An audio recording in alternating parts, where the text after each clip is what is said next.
Presently, the paste option is not working in this operating system. To make it active, you go to this part of your VMware Workstation where you have VM, click on it, go to Install Tools, click on it. You go to File Explorer, click on this PC, you have it here, then you run it.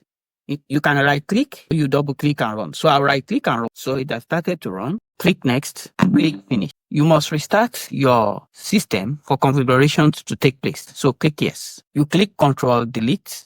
This is where to click Control-Delete in VMware Workstation. You put in your password. Let's check whether copy and paste has been active. Now you can see that the paste option is active. And that's it. You've successfully enabled copy and paste functionality in VMware Workstation. If you find this video helpful, give it a thumbs up, click the bell for more tutorials. Thanks for watching, and I'll see you in the next one. Thank you.